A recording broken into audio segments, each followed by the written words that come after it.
निकाला था मुझे अपने घर से। कल जब मैं घर आऊंगा तो यहाँ नजर नहीं आनी चाहिए, तुम समझ आई? तुम्हारे भाई रफीक ने तो उसे अपनी जिंदगी में तलाक दे दी थी।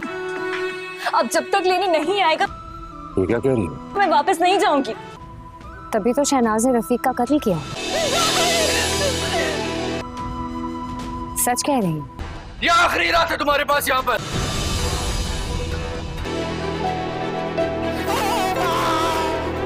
फ्रेब के आने वाली एपिसोड में हम लोग देखेंगे कि रेशमा को जब सुल्तान सारा सच बता देगा तो रेशमा सुल्तान की तरफ से सोनिया को समझाने के लिए आएगी। तो सोनिया रेशमा को साफ इनकार कर देगी कि वो सुल्तान के साथ अब ऐसे नहीं जाएगी और ना ही उसी की किसी भी बात पर यकीन करेगी। सुल्तान ने खुद मुझे घर से निकाला था और जब तक अब वो मुझे लेने नहीं आएगा मैं उस घर में नहीं जाऊंगी। दूसरी तरफ सफूरा को जब पता चलेगा कि सफूरा का शौहर शहनाज पर डोरे डाल रहा है तो सफूरा ये बात बिल्कुल भी बर्दाश्त नहीं करेगी। सफूरा जिसे शहनाज अपना सारा सच बताती रही है सुल्तान के पास आएगी और सुल्तान को ये हकीकत बता देगी कि रफीक ने तो अपनी जिंदगी में ही शहनाज को तलाक दे दी थी और ये भी बताएगी कि इसी वजह से रफीक का कत्ल किसी और ने नहीं बल्कि शहनाज ने ही किया है।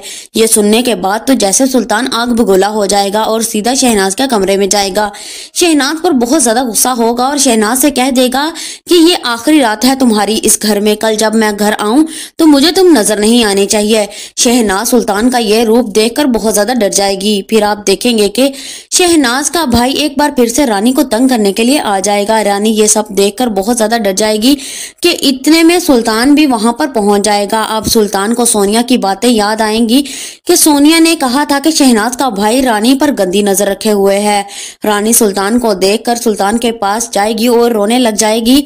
सुल्तान जब शहनाज के भाई की तरफ बढ़ेगा तो छत पे होने की वजह से शहनाज का भाई बेध्यानी में छत से नीचे गिर जाएगा।